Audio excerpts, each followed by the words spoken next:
Michael Carter had his boss in his arms before her body ever touched the floor. He didn't ask permission. He didn't think about his job, his paycheck, or the 50 people frozen in that boardroom watching him. He just moved, carrying the most powerful woman in Chicago down the hallway like she weighed nothing, shouting her name the whole way. "Stay with me, Victoria. Don't you dare quit on me now." What he didn't know was that hours later, in a quiet hospital corridor, this same woman would pick up a pen and write 6 words on a form that would tear his entire world wide open. If you're watching this, comment the city you're watching from so I can see how far Michael's story travels tonight. And if you believe good people still deserve good endings, subscribe and stay with me all the way to the last line. The scream came out of him before his brain caught up with his body. "Somebody call an ambulance now!" Michael Carter was already on his knees on the polished boardroom floor, one arm behind Victoria Hayes's shoulders, the other hand pressed flat against the side of her face, tapping, trying to bring her back. "Victoria, Victoria, look at me. Open your eyes." Around him, the room had gone into chaos. But it was the useless kind of chaos, people standing gasping, holding their phones, and doing absolutely nothing with them. "I said call somebody," Michael barked, and this time his voice cracked like a whip. 2 assistants scrambled. A vice president knocked over a chair. He didn't wait for them. He slid both arms under her knees, under her back, and he stood up with her against his chest like she was made of glass and gunpowder at the same time. "Mr. Carter, you can't just—" Someone started. "Watch me," he said, and he was already walking, fast, down the glass hallway that everyone in this building was afraid to walk too loudly, in past the offices, with the frosted doors, past the marble reception desk, where a young woman had her hand over her mouth. "Hold the elevator," Michael ordered. Nobody argued with him. That was the strange thing. For 3 years, Michael Carter had been invisible in this building. The maintenance supervisor, the man who fixed the air conditioning and unclogged the executive bathrooms and changed the light bulbs nobody else could reach. People walked past him like he was part of the wall. Not today. Today, the whole floor got out of his way.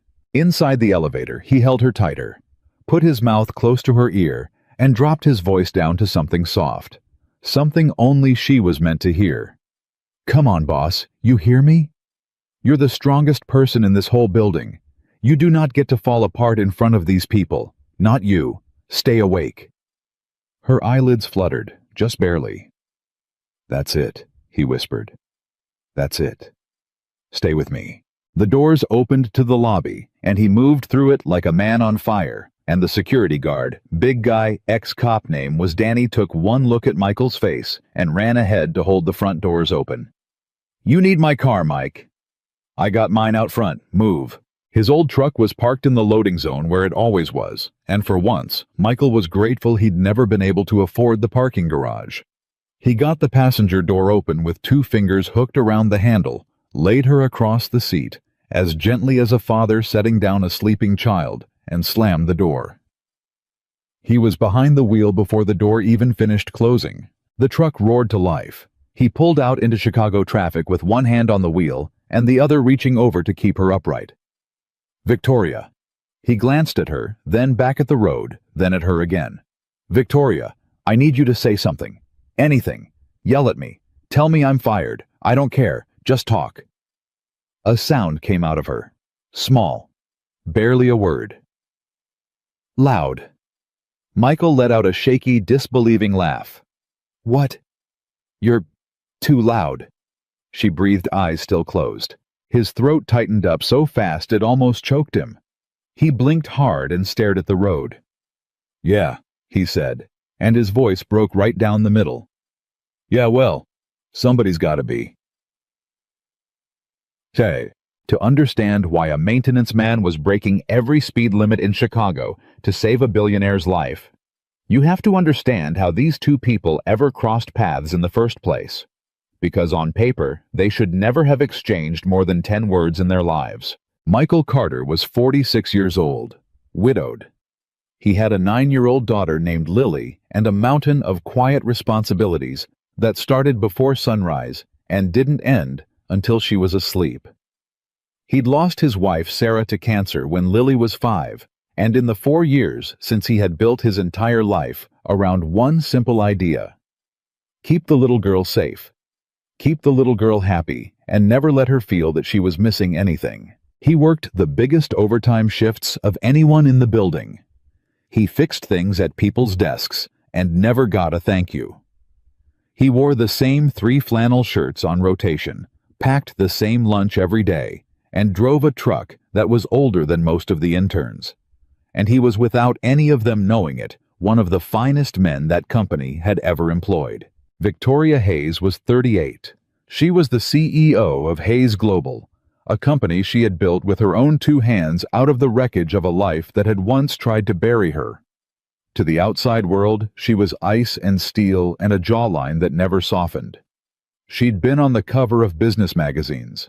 She'd bought out competitors twice her size. She walked into rooms full of men who wanted her to fail, and she made them applaud instead. They called her the Winter Queen behind her back, and they thought she couldn't hear them. She heard everything. For 3 years, these 2 people had orbited each other in the same building without ever colliding. She was on the top floor. He was in the basement, the stairwells, the maintenance rooms. Until one night, about 18 months ago, when everything quietly started to change.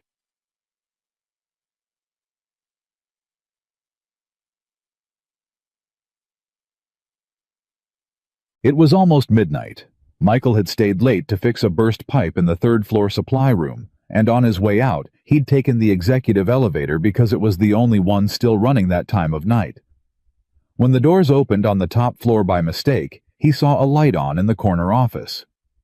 He almost let the doors close. He should have let the doors close, but something made him step out and walk toward it. His boots quiet on the carpet until he stood in the open doorway of the CEO's office and saw Victoria Hayes sitting alone at her enormous desk, head in her hands, shoulders shaking. She was crying.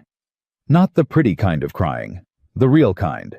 The kind that comes out of a person when they've finally run out of the strength to hold it in and they think there's no one left in the world to see it. Michael stood there, and every instinct told him to leave.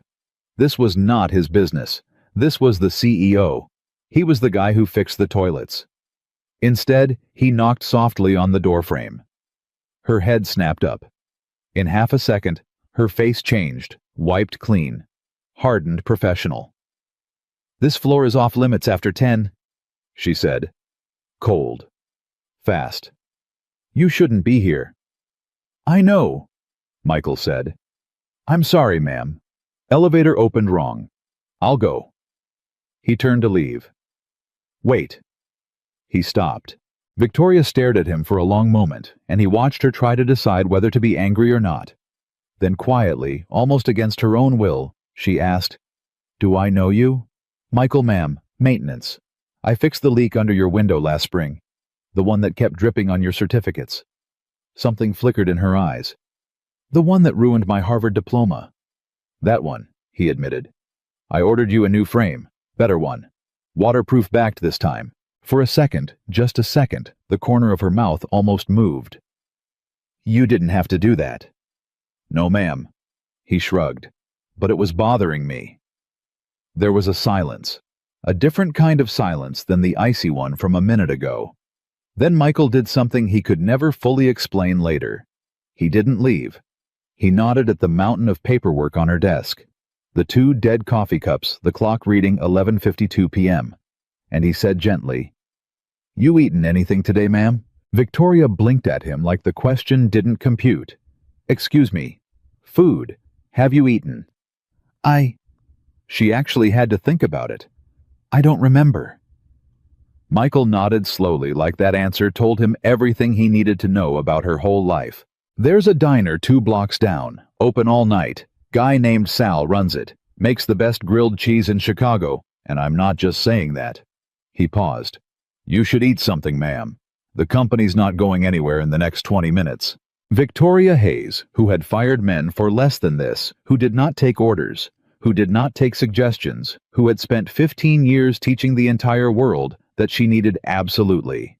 No one looked up at this tired man in a flannel shirt, standing in her doorway at midnight. And for reasons she also could never fully explain, her eyes filled again. "You're the first person in this building to ask me that in 3 years," she said quietly. Michael's face didn't change, but something in his chest did. "That's a shame," he said. "That's a real shame, ma'am." That was where it started. Not with romance. Neither of them would have used that word for a very long time. And if you'd accused them of it, they'd have laughed at you. It started with a grilled cheese sandwich at a diner run by a man named Sal at midnight, where the CEO of a billion-dollar company sat across from the guy who fixed her building's plumbing, and for the first time in longer than she could remember, ate a full meal and talked to someone who wanted nothing from her. Over the months that followed, it kept happening. Not planned, never planned. That was important to both of them because planned would have meant admitting. Michael would stay late. He'd find her light on. He'd knock. Sometimes she'd wave him off. Sometimes she wouldn't. And slowly the conversations got longer. He learned that she worked 18-hour days because she was terrified of what would happen if she stopped moving. He learned that she had no family that called her, no friends who weren't also employees, and not one single person who checked whether she got home safe at night. She learned things about him too. She learned them the way you learn about a man like Michael Carter. Not because he tells you, but because he lets little pieces slip and then changes the subject. She learned about Lily one evening when his phone buzzed and his whole face transformed. "That her?" Victoria asked. "My daughter. She's supposed to be in bed." He typed a reply with one thumb smiling despite himself. "She's texting me to say the neighbor made mac and cheese, but it wasn't as good as yours, Dad." He shook his head. "She's got me wrapped around her whole hand and she knows it." "How old?" "8. He put the phone away, but the smile stayed. "Going on 40. She thinks she's raising me." Victoria studied him. "And her mother?" The smile faded. Michael was quiet for a moment. "Sarah passed 3 years ago. Cancer." He said it plainly, the way people say things they've said 100 times to keep them from crushing them. "It was fast in the end. Which was a mercy, they told me. Didn't feel like one." "I'm sorry," Victoria said, and she meant it in a way she rarely meant anything. "Yeah."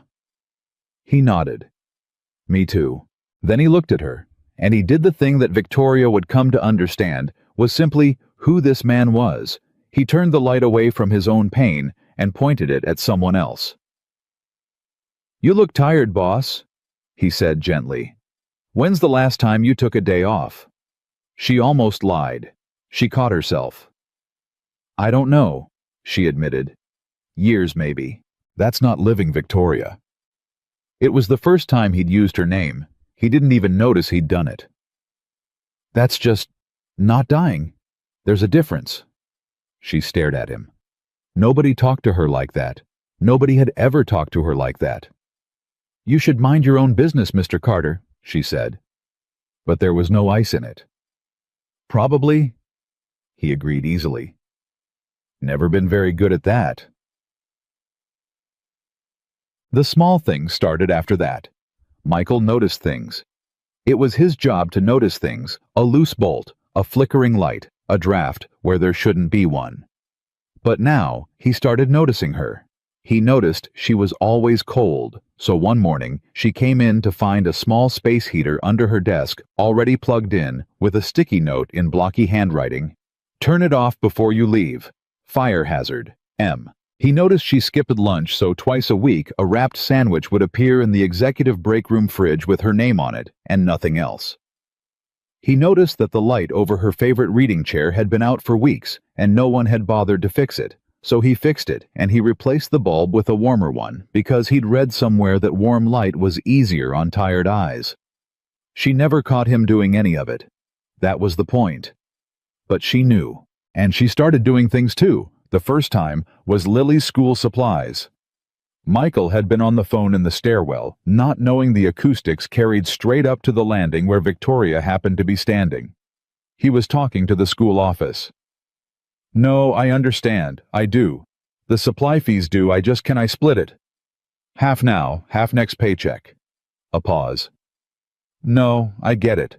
Policy's policy. Let me figure something out. Thank you. Sorry to be a problem." He'd hung up and stood there for a moment, with his hand over his eyes, and he never knew that 4 floors up, his boss had heard every word. The next day, the school called Michael to tell him an anonymous donor had covered the supply fees for his daughter and 11 other kids in her grade. Michael knew. Of course he knew. There was only one person in his life with that kind of money and that kind of quiet. He didn't say anything, neither did she. That was how they worked, but the next time he fixed something in her office, he left a note that just said, "Thank you. She's got everything she needs now. M." And Victoria kept that note in her top desk drawer for a year. Here's the part that matters. Here's the part you need to understand before this story breaks your heart in half. Both of them were falling, and both of them were absolutely certain the other one wasn't. Michael would drive home some nights and grip the wheel and tell himself out loud in the dark, "Don't be an idiot, Carter. Look at yourself. Look at her." He'd catch his reflection in the rear-view mirror, the gray coming in at his temples, the flannel shirt, the tired eyes, and he'd laugh at himself, not kindly. "She runs a company worth more than every dollar you'll ever see, and you fix her sink. Get your head straight." He decided sometime around month 9 that whatever this feeling was, it was his to carry alone. Quietly. Like everything else. He would be her friend. He would look out for her. He would make sure she ate and slept and didn't work herself into the ground. And he would never ever say a word, because a man like him saying a word to a woman like her would ruin the only good thing either of them had, and Victoria. Victoria had her own reasons, and they cut even deeper. She would sit alone in her apartment at night in the silence she'd spent her whole life building, and she would think about him, about his laugh, about the way he said her name, about the fact that he was the only person on earth who asked if she'd eaten. And then she would remember the last time she let herself love someone and how it had ended, and she would shut the whole thing down, because Victoria Hayes had a secret, a big one. A secret about her past that nobody in that building knew, a secret about why she was so afraid of needing anyone, and it was a secret that was going to come back and nearly destroy everything before this story was through. But that's for later.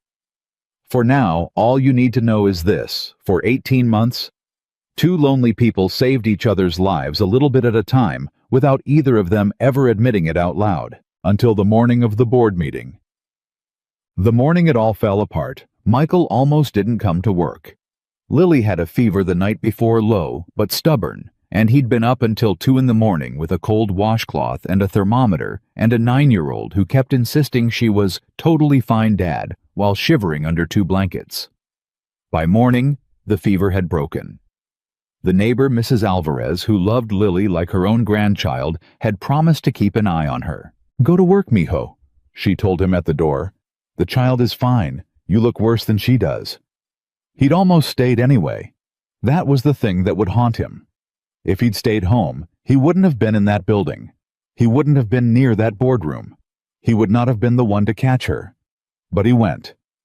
And 3 floors above him, Victoria Hayes was getting ready for the most important board meeting of her career, and she was doing it while dangerously quietly sick. She'd been sick for weeks. She knew it. She just didn't have time for it. There was a hostile acquisition on the table, a board that was half against her, and a presentation that could make or break the next 5 years of the company. So she did what she always did. She pushed the sickness down. She drank her coffee. She ignored the dizziness. She ignored the chest pain she'd been having for 4 days. She ignored the way the edges of her vision had started going soft. She put on the armor, and she walked into that boardroom to fight. Michael was in the building that morning to fix a thermostat on the executive floor. That was the only reason he was there. A broken thermostat. He was on a ladder in the hallway outside the boardroom unscrewing a panel when he heard her voice through the glass, sharp, commanding in control. And then he heard it change, just slightly. A word slurred.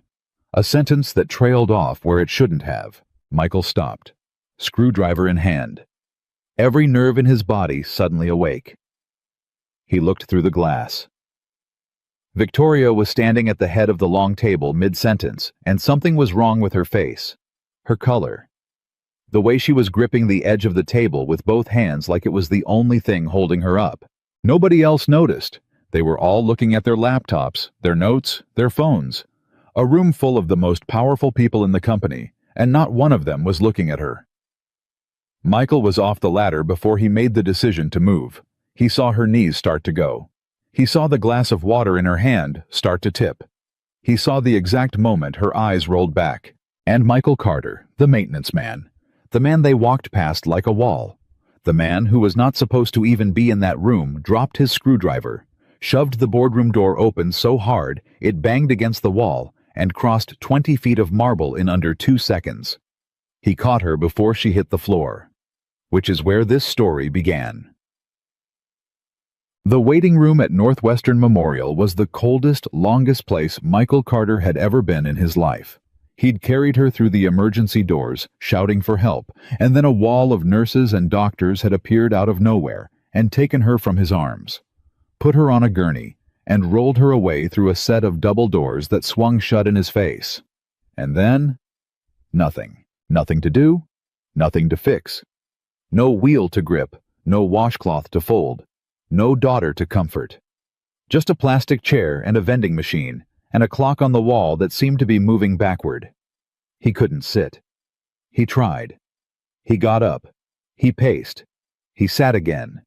He put his face in his hands and he prayed, which he hadn't really done since Sarah, and he wasn't even sure who he was praying to, only that he needed the answer to be the same as the one he'd begged for back then and hadn't gotten. Please, not this one too. Please. A nurse finally came out with a clipboard. "Are you family?" she asked. Michael stood up so fast he nearly knocked the chair over. "Is she okay? Is she—" "We're still evaluating. Are you family, sir?" He opened his mouth. And here it was. Here was the wall, the same wall he'd been living behind for 18 months. What was he? What was he supposed to say? Employee coworker. The man who fixes her office. He stopped. His hands were shaking. "I'm the one who brought her in. I'm her. The nurse who had done this 1,000 times and could read a man's face like a book said gently, "Are you her emergency contact?" "I don't know," Michael said honestly. "I don't know what I am to her, but I'm all she's got. I promise you that. There's nobody else coming. It's just me." The nurse looked at him for a moment, then she nodded. "Okay," she said. "Then I need you to fill some of this out. What you can. It helps." She handed him the clipboard. Michael sat back down and looked at the form. His hands were steadier now that he had a job to do. Name, date of birth, insurance he didn't know he'd find out, known conditions, allergies. He filled in what he could and left blank what he couldn't, and he told himself he'd get the rest from her when she woke up, because she was going to wake up, she had to wake up. And then he got to a line near the bottom. It was already filled in. He hadn't written it. The handwriting wasn't his. It was neat and slanted and unmistakably hers. He'd seen it on 1,000 memos and one note he still had folded in his wallet. She must have filled out part of this form herself, a while ago, during a routine visit maybe. Filled out her emergency contact information and then filed it away and never thought about it again. There was his name, Michael Carter, in her handwriting, listed as the person to call. He stared at that for a long moment, his heart already doing something painful in his chest, because he hadn't known. He hadn't known he was on any form anywhere as anyone's anything. But that wasn't the line that stopped his heart. The line that stopped his heart was the one right next to his name. The form asked one simple question. Just 3 words printed in small gray type. relationship to patient. And in that space, in her careful, slanted handwriting, Victoria Hayes had not written employee. She had not written coworker. She had not written friend. She had written 6 words. Michael read them once. His vision blurred. He wiped his eyes with the back of his hand and read them again to be sure he wasn't imagining it, that his exhausted, terrified brain wasn't just showing him what it wanted to see. But it was there. It was real. 6 words in blue ink in her handwriting on an official hospital form she'd filled out at some quiet moment when she thought no one would ever read it. The person who made me believe I wasn't alone. Michael Carter, a grown man, a strong man, a man who had buried his wife and raised his daughter and carried the weight of 2 lives without ever once letting anyone see him crack, put the clipboard down on the empty chair beside him. And in the middle of that cold waiting room, under those flickering fluorescent lights, with the woman he loved lying somewhere behind those double doors fighting for her life, he finally broke. He bent forward, elbows on his knees, and he wept into his own 2 hands quietly, the way strong men cry when they've held it too long. Because for 18 months he had been so certain, so absolutely certain, that he was invisible to her. And she had written in ink in the space where you name the one person who matters most in the world that he was the reason she believed she wasn't alone. He didn't hear the nurse come back. He only heard her voice, soft, careful, from a few feet away. "Sir?" Michael lifted his head. His face was wet, and he didn't bother to hide it anymore. "She's asking for you," the nurse said, and she was smiling a little now, a real smile. She woke up. First thing she did was ask if the man who carried her in was still here. Michael stood. His legs barely held him. "What did you tell her?" he managed. The nurse's smile got wider. "I told her he never left." The nurse led him down a hallway that smelled like antiseptic and cold coffee. And with every step, Michael's heart pounded harder because he still had that clipboard in his hand, and he didn't know what he was going to do with those 6 words now that he'd read them. She stopped outside a door. 2 minutes, she said. "She's stable, but she's weak. Don't let her get worked up. And sir," she put a hand on his arm, "whatever you 2 have going on, she's lucky to have somebody who runs into a room instead of out of it. I've been doing this 20 years. That's rarer than you'd think." Michael nodded, not trusting his voice, and pushed the door open. Victoria was propped up in the hospital bed, pale as the sheets and IV taped to the back of her hand, her hair loose around her shoulders, the way he'd never once seen it in 3 years. She looked smaller. She looked human. And when her eyes found his in the doorway, something crossed her face that she was far too weak to hide, the way she always hid it. Relief. Naked, undisguised relief. "You're still here," she said. Her voice was a rasp. "Where else would I be?" He came to the side of the bed and stood there, big and awkward still in his work clothes, the name patch on his chest that said Carter. "You scared about 10 years off me, boss. You know that." "I'm sorry." She actually said it. Victoria Hayes, who apologized to no one, said it twice. "I'm sorry. I didn't mean to." Hey, stop." He pulled the plastic chair over and sat leaning close. "You got nothing to apologize for. Your body just cashed a check your schedule's been writing for 18 months. That's all this is. The doctor talked to you yet?" She looked away. "A little?" "What did he say?" "That I'm a very intelligent woman making very stupid choices." A ghost of a smile. "I told him he could put that on my headstone." "Don't." The word came out of him sharp and fast, sharper than he meant, and she blinked at him. Michael dropped his eyes to his hands. "Don't joke about that. Not today. I can't take it today." The room went quiet. The heart monitor beeped its steady rhythm, and Victoria looked at the clipboard in his lap, and Michael watched the exact moment she remembered what was on it. Her whole body went still. "Michael!" Her voice changed. Is that the intake form?" He didn't answer. "Michael." She was trying to sit up now, and the IV line pulled tight. "Give me that. Give me the—" "You already filled part of it out." He said it quietly, still looking down. A while back. Must have been a routine visit or something. You put me down. As your contact. She stopped moving. I didn't know that. He went on, and now his voice was doing that thing it had done in the truck. 18 months Victoria and I never knew I was on a single piece of paper anywhere with your name. I figured I don't know what I figured. That I was just the guy who fixed your heater. Michael. And then I get to the bottom of the page.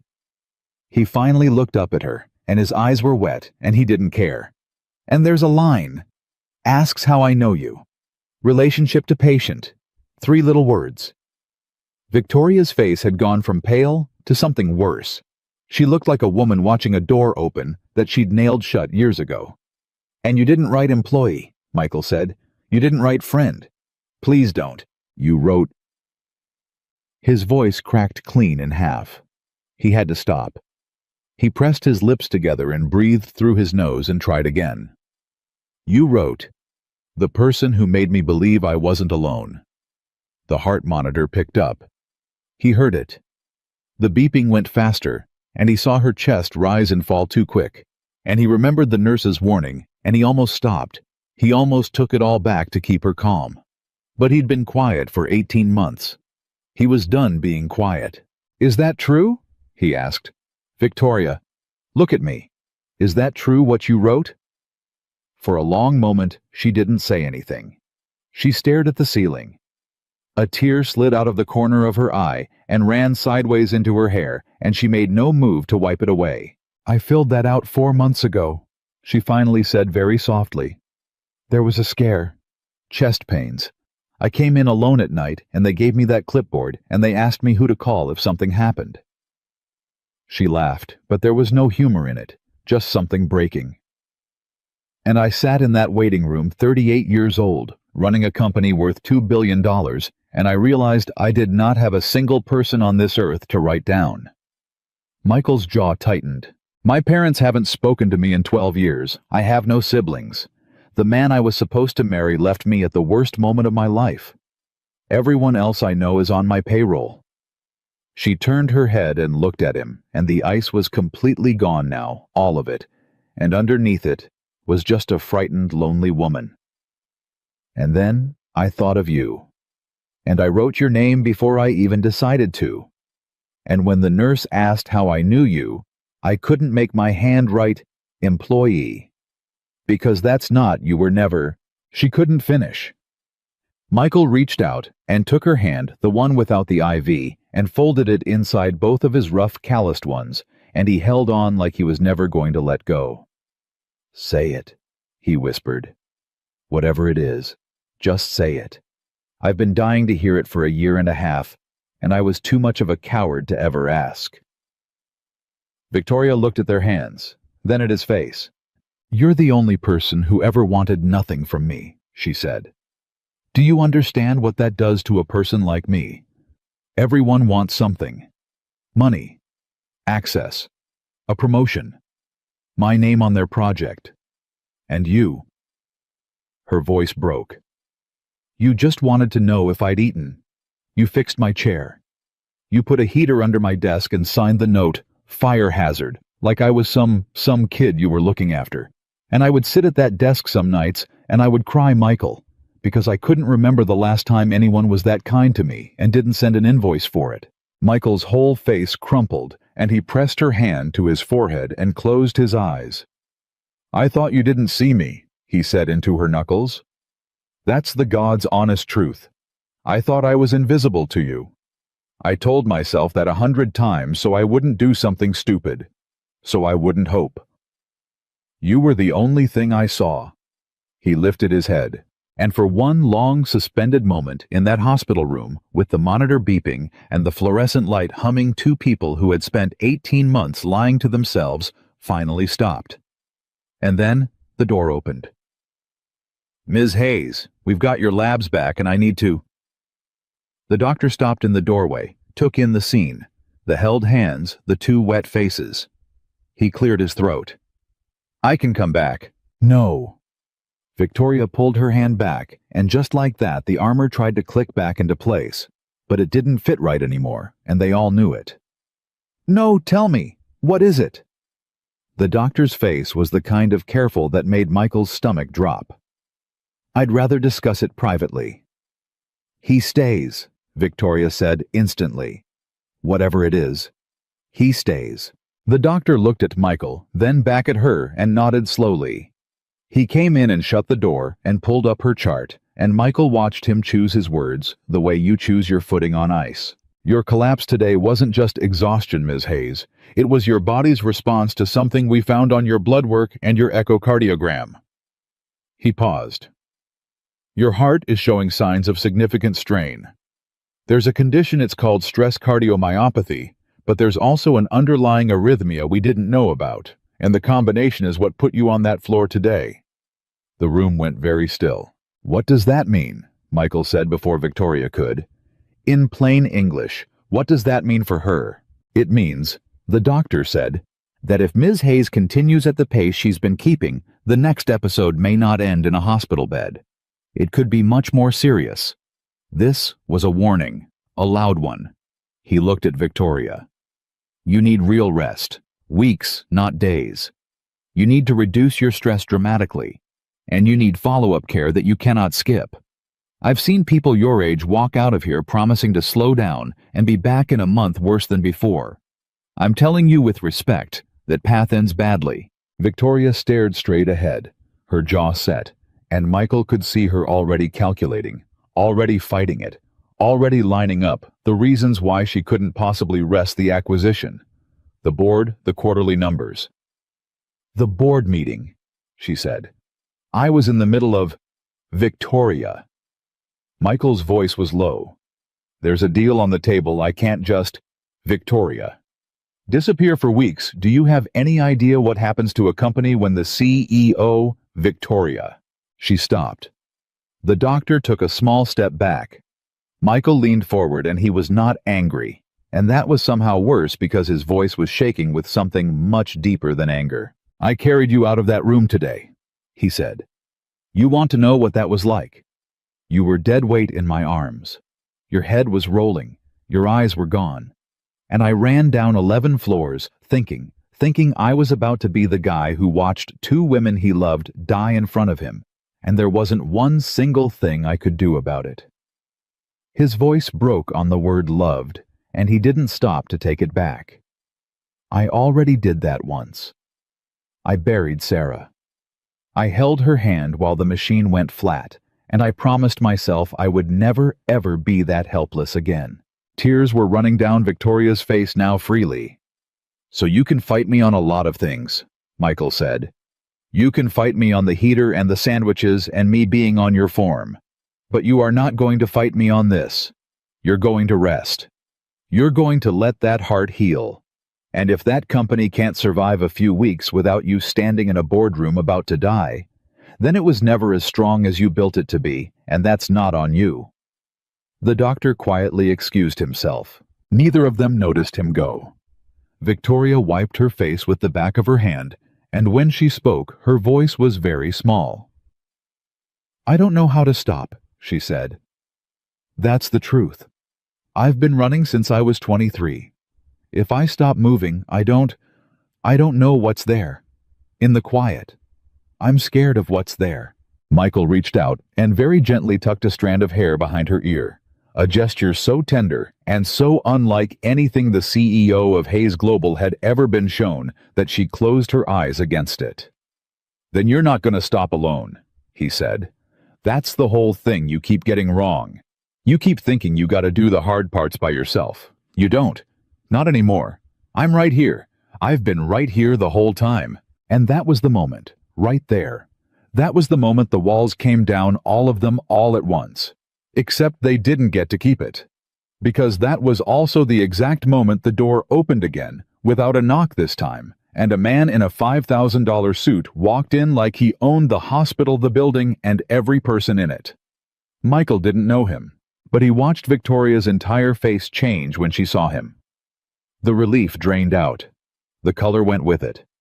And the old armor slammed back down harder than Michael had ever seen it, and her hand pulled out of his so fast it was like she'd been burned. Victoria, the man said smoothly, spreading his arms. My God, I came the second I heard. Are you all right? Richard? Her voice was flat as a frozen lake. What are you doing here? What am I? You collapsed, in front of the entire board. He came further into the room, and only then did his eyes flick to Michael, taking in the flannel, the name patch, the work boots, dismissing him in a single downward glance, the way you'd glance at a piece of furniture. And who's this, your driver? Michael felt something go hot in the back of his neck. He didn't move. He didn't say anything. He'd been dismissed by better-dressed men than this his whole life, but he saw the way Victoria wasn't answering, and he saw the way her hands had started to tremble on the blanket, and he knew the way you know weather, that this man was the danger. Richard is on my board, Victoria said finally carefully, like each word cost her something. I'm also the man who's about to save this company from the mess today turned into... Richard cut in, and now the smoothness had an edge under it. Because while you were being carried out of that meeting by the help, the board was watching their CEO drop like a stone in front of the biggest deal of the decade. Do you have any idea how that looked, Victoria? Do you have any idea what they're saying right now? Get out, Michael said quietly. Richard turned as if noticing him for the first time all over again. Excuse me, you heard me. Michael stood up. He wasn't a big man in the way of gyms and protein shakes, but he was a man who'd carried air conditioners up 11 flights of stairs for 20 years, and when he stood up straight, he filled more of the room than Richard's suit did. She's got a heart condition. The doctor just told her she can't take stress. And you walked in here in about 4 seconds flat and made her hands start shaking. So I'll say it one more time, nice and polite. Get out. For a moment, the two men just looked at each other, and the whole temperature of the room hung in the balance. Then Richard laughed. A short, disbelieving, cruel little laugh. You have no idea who I am, do you? He said. Nope, Michael said. And I don't much care. Michael. Victoria's voice was strained. Leave it. Please. Just leave it. And there was something in the way she said it, something pleading and frightened, that made Michael go still. Because he'd never once heard Victoria Hayes plead for anything. She was a woman who commanded. She did not beg. But she was begging him now. To let it go. To not push. To not find out. Richard caught it too. And a slow, ugly understanding spread across his face as he looked between the two of them. And Michael watched the man do the math.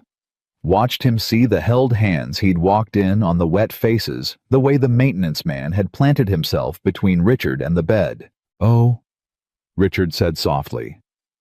Oh, Victoria, tell me you haven't. He shook his head almost delighted. Tell me you have not gotten yourself tangled up with the janitor, after everything. After what happened last time, you let yourself get sentimental. He clucked his tongue. You never did learn, did you? That's enough, Victoria said, but her voice had lost all its power. Does he know? Richard asked, and now he was looking right at Michael and he was smiling. Does he know about you, Victoria? About where you came from? About what you really did to build all this? He gestured vaguely at the world outside. About the reason your own family won't take your calls. Michael's stomach turned to stone. He looked at Victoria, and Victoria wasn't looking at either of them. She was staring down at her own hands, and she had gone somewhere else, somewhere far away, and very old, and very painful, and in a voice Michael almost didn't recognize. She whispered, Get out, Richard. I'm asking you as a courtesy. The next time I ask, it'll be through my lawyers. Richard held up his hands, the picture of innocence. I'm going. He straightened his cuffs. But you and I need to talk before that board reconvenes on Thursday, Victoria. Because I can protect you like I always have. Or I can let them do what they've wanted to do for 2 years. He paused at the door. You know which one keeps this all yours. You've always known. And then he looked at Michael one last time, a long, measuring, contemptuous look. Enjoy your little moment, pal, he said. It won't last. Men like you never do around women like her. You're a phase. You're the thing she does to feel something before she remembers who she actually is." And he was gone. The door clicked shut, and the room was silent except for the heart monitor, which was beeping much too fast now. Michael didn't sit back down right away. He stood there staring at the closed door, his hands slowly unclenching from fists he didn't remember making. Then he turned around. Victoria wouldn't look at him. "Who was that?" Michael said. Not a question. A demand, but a gentle one. "You should go home," she said to the blanket. "Lily, she's sick. You said she had a fever. You should be with her, not here, not in the middle of—" "Mrs. Alvarez has Lily and the fever broke this morning. Who was that man?" "Michael, please." "Victoria." He came back to the bed. He didn't take her hand this time. He just stood there where she could see him. "10 minutes ago you told me I was the only person who ever wanted nothing from you. You told me I was the reason you didn't feel alone. You wrote it on a form in ink when you thought you might die. So don't shut the door on me now. Not now. That's the one thing I can't take. Everybody in your life shut the door. Don't you do it too." Her eyes filled. "He's my ex-fiancé," she said. Michael went very still. "The one who left." Her voice was hollow. "Except he didn't just leave Michael. He didn't just walk out during my hardest moment. That's the clean version. That's the version I tell people." She looked up at him, and there was so much shame in her face that it physically hurt him to see it. "The truth is much worse than that. The truth is the reason I built walls that not even you could get all the way through. And he is the one person alive who knows all of it. Which is why he's on my board. Which is why he owns a piece of my company. Which is why when he says he can protect me or destroy me, he is not bluffing." "What did he do to you?" Michael said very low. "It's not what he did to me." Victoria's hands were shaking so hard now that the IV line trembled. "It's what I did. It's what he made me do. And then he kept the proof, and he has held it over my head for 12 years, and it is the reason I have never not once let a single human being close enough to find out." The monitor beeped faster. "Michael!" She grabbed his hand now, suddenly desperately, and her grip was surprisingly strong for a woman who'd collapsed hours ago. "Whatever happens on Thursday, whatever that man says or does, I need you to know that everything I wrote on that form was true. Before you find out the rest, before you have the chance to look at me differently, I need you to know that the woman who wrote those words meant them, even if the woman you're about to learn about is someone you never expected. Nothing you tell me is going to change how I—" "You don't know that." Her eyes were wild now, feverish. "You don't know that yet. You don't know what I—" And that was when the monitor stopped beeping in its steady rhythm and started shrieking one long alarm as Victoria's hand suddenly went limp in his, her eyes rolling back for the second time that day, and Michael's voice tore out of his chest in a raw shout that brought every nurse on the floor running. "Help, somebody help, she's Victoria. No, no, no, stay with me, you stay with me." The door burst open. Hands pulled him back. Someone was shouting numbers. Someone was calling a code, and Michael Carter was shoved out into the hallway with a nurse's arm across his chest, watching through a closing door as a team of strangers surrounded the bed of the only woman he'd let himself love in 4 years. And he pressed his back against the cold wall of that hallway and slid down it until he was sitting on the floor, and he did the only thing left that a man in his position could do. He put his face in his hands and he prayed to the same God who hadn't answered him last time, and he begged out loud in front of everyone. "Please, not her too. I'll do anything. Just not her too." They let him back in 40 minutes later. 40 minutes. Michael counted every one of them from the floor of that hallway, and by the time a nurse crouched down in front of him and touched his shoulder, he'd aged a year. "She's stable," the nurse said. "She's stable, sir. It was her heart rhythm. They got it back under control.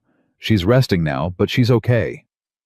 Michael looked up at her and his voice came out cracked and small. "You're sure? You're not just saying it?" "I'm sure. You can see her. But she's sedated, so she may not be very awake. Sit with her. Sometimes that's the medicine that works when ours doesn't." He got up off that floor on legs that didn't feel like his own, and he walked back into that room, and he pulled the plastic chair as close to the bed as it would go. And he took her hand, the limp, cool hand, with the IV taped to the back of it, and he held it in both of his, and he didn't let go. "Okay," he whispered to her sleeping face. "Okay. We're not doing that again. You hear me? Whatever it is you're carrying, whatever that man's got over you, we're gonna set it down, together. I don't care what it is." She didn't answer. The machine beeped steady now, and he let that sound be the only thing in the world for a while. Around 2 in the morning his phone buzzed. It was Mrs. Alvarez. He stepped just outside the door, keeping one eye on Victoria through the glass. "Mijo, the little one won't sleep. She heard something's wrong. I don't know how children know things." A pause, and then a small, tired voice took over the phone. "Daddy." Michael's whole chest ached. "Hey, baby, what are you doing up? You're supposed to be resting. Is your friend okay? The lady from your work. Mrs. Alvarez said you're at the hospital." He closed his eyes. He'd never told Lily much about Victoria. A little. That there was a nice lady at work who paid for her school things once. That she worked too hard and forgot to eat, and he kept an eye on her. Kids hear more than you say. "She got real sick, sweetheart. But the doctors are helping her. I'm staying with her tonight so she's not alone." "Because nobody should be alone when they're sick," Lily said. It was a thing he said to her. She was saying it back to him. Michael pressed his knuckles to his mouth for a second before he could speak. "That's right," he managed. "That's exactly right. You're a smart kid, you know that. When she's better, can she come to dinner? You always make her sound nice, and you smile funny when you talk about her." He laughed, wet and quiet. "Do I?" "Yeah, like your face doesn't know what to do." "Go to sleep, Lily. I love you to the moon." "And back," she said, and the line clicked off, and Michael stood in that hallway for a long moment holding the phone against his chest, thinking about how a 9-year-old had seen in 6 words what he'd spent 18 months refusing to admit. He went back in and sat down, and sometime before dawn fell asleep, with his head on the edge of her bed, still holding her hand. When he woke up, she was watching him. It was gray morning light, and her eyes were open, and there was something soft and unguarded in her face watching him sleep that vanished the second she realized he'd caught her.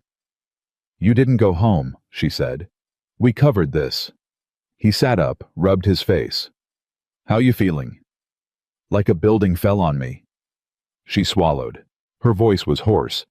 "Michael, last night, before it happened, I was telling you something. I need to—" "No." He shook his head. "No, you don't. Not now. You're not strong enough for it, and I'm not going to let you tear yourself open over it in a hospital bed at 6 in the morning. It'll keep. It won't keep." Her eyes were suddenly urgent. "That's the whole problem, Michael. It won't keep. Because Richard isn't going to keep it. He's going to use it. Thursday. In front of the board. And I would rather you hear it from me, ugly as it is, than hear it from that man dressed up to destroy me." She gripped his hand. "Please, let me tell you before he tells you his version. It's the only piece of this I can still control." Michael looked at her for a long moment. Then he nodded, and he settled back into the chair, and he braced himself because he could see in her face that whatever was coming had been buried very deep for a very long time. 12 years ago, Victoria began, and her voice was steady, but her hands were not. "I wasn't Victoria Hayes, CEO. I was Vicky Hayes, 26 years old, an assistant at a mid-size investment firm engaged to a rising star named Richard Vance. That's him. The man from last night. Back then, I thought he hung the moon." "You loved him," Michael said. It wasn't a question, and it cost him something to say it. "I thought I did.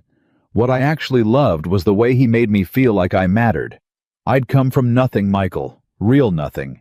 My father drank, my mother worked 2 jobs, and I clawed my way through college on loans and stubbornness.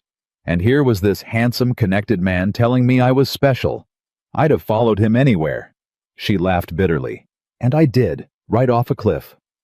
Michael waited. "The firm we worked at was doing something illegal," she said. "I didn't know at first, moving money that wasn't supposed to move, hiding it, cooking numbers for a few very important clients. Richard was in the middle of it, and he was good at it, and he was being paid very, very well. She stopped. And one night he came to me and told me the SEC was starting to sniff around and that someone was going to have to sign off on a set of documents. Documents that would make the whole thing look legitimate. And he said it needed to be someone the investigators wouldn't suspect. Someone clean. Someone junior. She looked at Michael, and her eyes were wet. Someone in love enough to do what she was told. Michael's stomach dropped. "You signed them," he said quietly. "I signed them." A tear rolled down her face. "God help me, I signed them. He told me it was routine. He told me he'd take care of everything. He told me we were building a future together, and this was just the price of the door we were walking through. And I was 26, and I trusted him more than I trusted my own eyes, and I signed my name on documents I now know were felony fraud." She was crying openly now, but her voice held. "And then the investigation got serious, and the firm needed someone to take the fall if it came to that. And I found out." Her voice finally broke. "I found out that the whole thing had been engineered so that if anyone went down, it would be me. My signature, my name, not his. He'd built the entire structure so that Vicky Hayes was the fall guy, and he'd known it the whole time he was telling me he loved me." Michael's hands had curled into fists on his knees. "What happened?" he said, and there was gravel in it. "The investigation collapsed before charges came down. Sheer luck. A bigger fish surfaced, and the SEC chased that instead, and the firm quietly dissolved, and everyone scattered. I was never charged. But Richard—" She wiped her face. "Richard kept the documents. All of them. My signature on every one. And he came to me the week it all blew over, and instead of apologizing, instead of getting on his knees, he smiled at me and he said, 'Now we understand each other, Vicky. Now you know exactly what I'm capable of, and you'll remember it.' And then he left you," Michael said. "And then he left me." She nodded. "Walked out. Said we were incompatible. Left me alone 26 with a secret that could put me in federal prison, and the knowledge that the man I'd loved had chosen me specifically because I was naive enough to be sacrificed." She looked down at her hands. "That's the moment, Michael. That's the exact moment I decided I would never need anyone again. That I would build something so big and so strong that no man could ever hand me a pen and a lie and make me sign my life away. I built Hayes Global out of that, out of pure cold terror of ever being that girl again." The room was silent except for the monitor. "And then he came back," Michael said. 4 years ago, when I was already successful. He'd fallen on hard times, bad investments, a divorce debts, and he showed up with a briefcase full of my signatures, and he made me an offer I couldn't refuse. A board seat, a percentage of the company, in exchange for his silence." Her jaw tightened. "I've been paying that man to keep my own past buried for 4 years. He sits on my board, he collects his dividends, and he holds the one thing that can end me. And every so often, when he wants to remind me of my place, he does exactly what he did last night. He walks into a room and he makes sure I remember that he owns a piece of me." Michael stood up. He walked to the window and he stood there with his back to her, his shoulders rigid, and Victoria watched him, and felt her whole heart start to crack because this was it. This was the moment she'd been dreading, the moment the only good man in her life turned around and looked at her differently. "Say something," she whispered. "Please, even if it's that you're leaving, just say it fast." Michael turned around, and his face wasn't disgust, it wasn't judgment. It was fury, but not at her. She could see with dawning astonishment that it wasn't at her at all. "You were 26, he said. "A kid, in love with a man who spent months grooming you to be his fall guy. And you've spent 12 years punishing yourself for a crime he committed and pinned on you." He crossed the room fast and took her face in both his hands. "Victoria, look at me. You didn't do a bad thing. A bad man did a bad thing to you and made it look like your fault. That's not the same. That is not the same. Do you hear me?" She was sobbing now, really sobbing, the kind that comes when a wound you've kept sealed for a decade finally gets touched by someone gentle. "I'm a fraud, Michael. Everything I built. You built everything you built, with your own 2 hands, out of the worst thing that ever happened to you," he said fiercely. "That's not fraud. That's the opposite of fraud. That's the strongest thing I ever heard in my life. He'll ruin me, Thursday. He'll ruin all of it." "No," Michael said. "He won't." Something in his voice made her go still. "How can you possibly?" "Because I've spent 20 years fixing things nobody else could figure out how to fix," Michael said, and there was a hard, quiet certainty in him now that she'd never seen. "And a man who's been blackmailing you for 4 years has gotten comfortable. Comfortable men get sloppy. And you're not alone in this anymore, Victoria. You've got somebody in your corner who's got absolutely nothing to lose and isn't scared of a man in an expensive suit." He wiped her tears with his thumbs. "You've been fighting this by yourself for 12 years because you thought you had to. That ends today." "Michael, you can't just— he's dangerous." "So am I," Michael said quietly, "when it comes to protecting the people I love." And there it was again, the word. And this time, neither of them flinched from it. Victoria stared at him, and something she hadn't felt in 12 years began very slowly to move in her chest. Not the fear. Something underneath the fear. Something she'd forgotten the name of. Hope. "Okay," she whispered. "Okay. But if we do this, if you help me, I need you to promise me something first. Anything. Promise me that whatever we find, whatever it costs, you'll put Lily first. Always. If it ever comes down to me or that little girl's safety, you choose her. Every time. Promise me." And that request, that a woman in her position, with her past, with everything on the line, would use one of her only moments of hope to make sure his daughter was protected first, that undid Michael Carter completely. "I promise," he said. "But it's not going to come to that. Because we're going to do this smart." Over the next 2 days, while Victoria recovered in that hospital bed against every protest her body made, the two of them began quietly to build something. Michael went home each night to Lily, and he came back each morning with coffee and a plan a little more formed than the day before. He wasn't a lawyer, he wasn't a businessman, but he was a man who understood how things worked underneath, how systems ran, who really held the wires where the pressure points were. And he'd spent 3 years in the guts of Hayes Global, in its basement, and its server rooms, and its records departments, fixing things, and without ever meaning to learning things. "Here's what I keep coming back to," he told her on the second evening, sitting on the edge of her bed, with a legal pad covered in his blocky handwriting. "This guy's had you cornered for 4 years because he's got documents, paper, your signatures. But think about it, Victoria. That fraud happened 12 years ago. And blackmail's a crime that's happening right now. Today. Every dividend check he cashes off that company is a crime he's actively committing." Victoria went very still. "What are you saying?" "I'm saying he's so focused on the sword he's holding over your head that maybe he forgot you might be holding one too." Michael leaned forward. 4 years of extortion. 4 years of him strong-arming a board seat and a cut of your company in exchange for silence.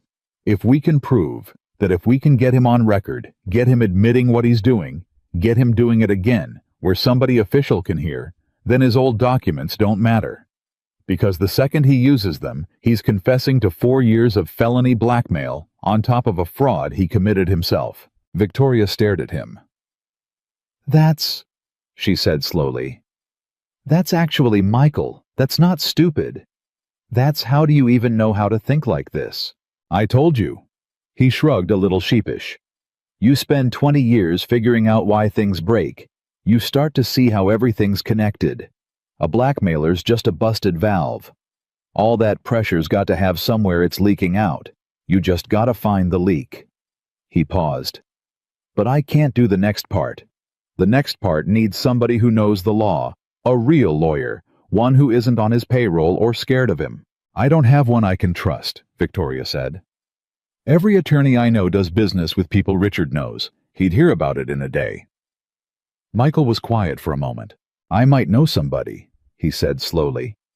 "It's a long shot, but when Sarah was sick at the end, there was a hospital that tried to cheat us on the bills. Real bad. And a legal aid attorney took our case for free and buried them. Woman named Denise Okafor. Toughest human being I ever met in my life. She doesn't do corporate. She does people who get stepped on by people with money. He looked at Victoria. And she owes nobody in your world a single thing. Michael, this is a federal level. She'll know who to bring in. Or she'll do it herself out of spite. A ghost of a smile. Trust me, you want somebody in your corner who's spent her whole career taking down guys exactly like Richard Vance. I'll call her tonight. He called her that night from the hospital hallway. Denise Okafor listened for 11 minutes without interrupting. Then she said, "Let me make sure I've got this. Your boss, who you're clearly in love with, don't argue with me, got groomed at 26 into signing fraudulent documents by a predator who's been blackmailing her ever since. And now he's threatening to torch her at a board meeting Thursday, unless she keeps letting him bleed her company." "That's the size of it," Michael said. Michael Carter. Denise said, "I have been waiting my entire career for a case like this to walk through my door. Tell that woman she is not going to prison. She is not losing her company, and that man is going to deeply regret the day he handed a pen to a scared 26-year-old. A pause. "I need everything. Tonight. And I need her to do exactly what I say Thursday. Exactly. Can she do that because CEOs are terrible at doing what they're told?" Michael looked through the glass at Victoria, who was watching him with her heart in her eyes. "She can do it," he said. "She's not going to be alone in that room." Wednesday, they prepared. Denise came to the hospital in a rumpled suit with a bag full of legal pads and a mind like a razor, and she and Victoria and Michael spent 6 hours going through 12 years of history piece by piece. Denise found things Victoria had never even thought about, that the statute of limitations on the original fraud had almost certainly run out years ago, that the proof Richard held might not even be prosecutable anymore, that the thing Victoria had been terrified of for over a decade might have quietly lost its teeth while she wasn't looking. "He's been selling you a loaded gun that's been empty for years," Denise said flatly. "Classic. The best blackmailers never let you look closely enough to notice the threat expired." She leaned back. "But the blackmail, girl, the blackmail is fresh. The blackmail is right now, and that's the thing that's going to save you." Victoria put her face in her hands and laughed a broken, astonished laugh. And when she looked up, she was crying again, but they were different tears than any Michael had seen from her. 12 years, she whispered. "I gave that man 12 years of my life, out of fear of something that wasn't even real anymore." "Fear doesn't need to be real to run your whole life," Denise said, not unkindly. "It just needs you to never look at it straight." She started packing her bag. "Thursday you're going to look at it straight, and I'm going to be sitting right next to you when you do." That night the doctor cleared Victoria to leave in the morning on the strict condition that she rest afterward, a condition she and Michael and Denise had already built into the plan because after Thursday there'd be nothing left to run from. Michael drove her home to the enormous silent apartment he'd heard about but never seen, and he saw for the first time how a person could have everything and still be living in a beautiful empty box. He made her tea. He made her eat. And as he was getting ready to leave to go home to Lily, Victoria caught his hand at the door. "Whatever happens tomorrow," she said, "I need to say this now in case it goes wrong, in case he has something we didn't think of." She took a breath. "You walked into my office at midnight 2 years ago and asked if I'd eaten, and you have been the only warm thing in my entire life ever since. And I don't care what that board decides tomorrow, or what Richard does, or what happens to the company. If I lose all of it, and I keep you and that little girl who says nobody should be alone when they're sick." Her voice broke. "Then I come out ahead. Do you understand me? Whatever that room takes from me tomorrow, it can't take the only 2 things I actually want." Michael stood in her doorway and looked at this woman, this brilliant, terrified, unbreakable woman who'd spent 12 years believing she was worth nothing but what she could build. And he made a decision he'd been circling for 18 months. He kissed her, gently, carefully, the way you touch something you've wanted for so long, you almost can't believe it's real. And Victoria Hayes, the Winter Queen, The woman who commanded rooms full of powerful men melted into it and gripped the front of his flannel shirt like it was the only solid thing in a spinning world.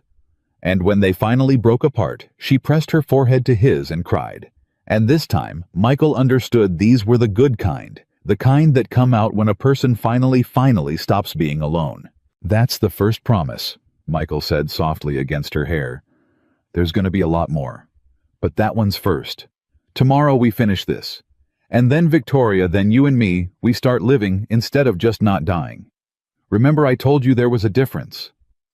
She laughed through her tears. "I remember. Get some sleep. Denise'll be here at 8. I'll be here at 7:30 with coffee and Lily's drawing she made you. She doesn't even know you, but she made you a get-well picture. It's a purple horse. Don't ask me why." He kissed her forehead. 7:30. I'll be here. I'm always going to be here now. That's the whole deal." He was almost to the elevator when her apartment door opened again behind him. "Michael!" He turned. Victoria stood in this doorway, and her face had changed, gone pale. Her phone in her hand, and something in her expression made his blood run cold before she even said a word. "He knows," she said. "Richard just sent me a message. He knows I hired an attorney. He knows about Denise." Her hand was shaking. "And he moved the board meeting. It's not Thursday anymore, Michael." "When?" Michael said. Victoria looked up at him, and her voice came out barely above a whisper. "It's tomorrow morning, 7 a.m. He's moved it before we're ready, before Denise can file anything. He knows we're coming for him, and he just changed the whole game so we walk into that room with nothing." Michael didn't panic. That was the thing Victoria would remember later, that in the moment the whole plan came apart in her hands, the man in the flannel shirt just went very still and very calm, the way he probably did when a pipe burst at midnight and everyone else was screaming. "Call Denise," he said. "Right now. Put her on speaker." Victoria's fingers were shaking, but she dialed. Denise picked up on the second ring, already awake because women like Denise Okafor slept with one eye open. "He moved the meeting," Michael said. 7 a.m. tomorrow. He knows you're in it. He's trying to jump us before you can file anything." There was a pause on the line. Then, to Michael's surprise, Denise laughed. Low and dangerous. "Oh, that's good," she said. "That's real good. You know what it means when a man moves up the fight, Michael? It means he's scared. A confident man lets you walk in Thursday with all your lawyers and he crushes you slow. A scared man changes the rules at midnight because he's afraid of what you'll have by morning." Her voice hardened. "He just told us we're on the right track. Now here's what we do. And Victoria, I need you to listen to me because everything hangs on you doing exactly this." They talked until almost 3 in the morning. Michael sat on the arm of the couch in that huge, silent apartment, Victoria beside him wrapped in a blanket. The phone between them and Denise laid out a plan that made Victoria's stomach turn over. Because the plan required her to walk into that room and do the one thing she'd sworn for 12 years she would never do. Tell the truth. Out loud. In front of the entire board. Before Richard could. "He's got exactly one weapon," Denise said. "The threat of exposure. The whole thing only works because you're terrified of them finding out. So we take the weapon out of his hands. You walk in, and before he can say a single word, you tell that board what happened to you 12 years ago. All of it. The grooming, the fraud, the way he set you up. And then you tell them what he's been doing for 4 years since." "They'll remove me," Victoria whispered. "The second I admit to signing those documents, I'm done. That's the whole nightmare, Denise. That's the exact thing." "No." Denise's voice cut through the line like a blade. "The nightmare is a woman who was a victim at 26. Confessing to a crime. What you're going to do is different. You're not going to confess. You're going to accuse. There's a difference, and it's the whole ball game. A victim who comes forward about her own blackmailer is not a criminal. She's a whistleblower, and Michael's already found the thing that makes it work." Michael leaned toward the phone. "The blackmail's happening right now. Today. That's the crime that's live. The old fraud's a ghost. The statute ran out and half of it can't even be proven anymore. But 4 years of Richard extorting a board seat and dividends out of you? That's fresh. That's federal. And the second he opens his mouth in that room to threaten you with the old documents, he confesses to the new crime in front of 12 witnesses. So we let him do it, Denise finished. We hand him the rope. You go in, you tell your story, and you dare him in front of everyone to use those documents. And when he does, when he can't help himself, when his ego makes him wave that sword around one more time, he's finished. And I'll be standing in the back of that room with a colleague from the U.S. Attorney's Office who owes me a very large favor, and who has, as of 1 hour ago, agreed to be present as an observer. Victoria was crying silently. And if it doesn't work? If they side with him? If I've just told the most powerful people in my company the worst thing about me for nothing? There was a silence. Then Michael took her hand. Then you lost a company, he said quietly. And you kept your name. And your name's the thing he stole from you 12 years ago. I'd rather have you walk out of there tomorrow with nothing but your name back than watch you keep paying that man to own a piece of your soul for another 12 years. He squeezed her hand. You told me tonight that if you lost all of it and kept me and Lily, you'd come out ahead. Did you mean that, or was that just something people say? Victoria looked at him for a long moment. I meant it, she whispered. Then you've already got nothing to lose that matters, Michael said, which is exactly what makes you dangerous. That's what I told you in the hospital. He's got everything riding on this. You've got the two things that count already sitting right next to you. Walk in there like a woman who can't be threatened because you can't be.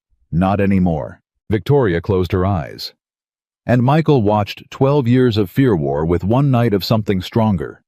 And he watched slowly the something stronger start to win. Okay, she said. Okay, I'll do it.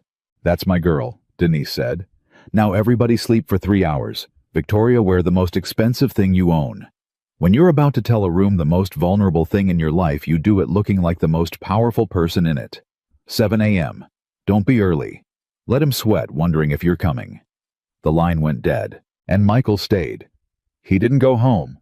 He called Mrs. Alvarez and asked her to get Lily to school, and he slept 3 hours on Victoria's couch. And at 6, he was up making coffee and eggs in a kitchen that had clearly never cooked a real meal. And Victoria came out in a charcoal suit that probably cost more than his truck. And she stopped in the doorway and looked at this man standing in her kitchen, scrambling eggs, like it was the most natural thing in the world. And she pressed her hand to her mouth. What? Michael said. Nothing. Her voice was thick. This is what it looks like, isn't it? A person in your kitchen in the morning. Somebody making you eat before the worst day of your life. I'm 38 years old, and I never... She stopped. I never knew what it looked like. Michael set down the pan and crossed the kitchen and took her face in his hands. Get used to it, he said. Because you're going to see it every morning. I can manage it for the rest of your life. Now eat. You can't take down a monster on an empty stomach. At 6:50, they got in the car.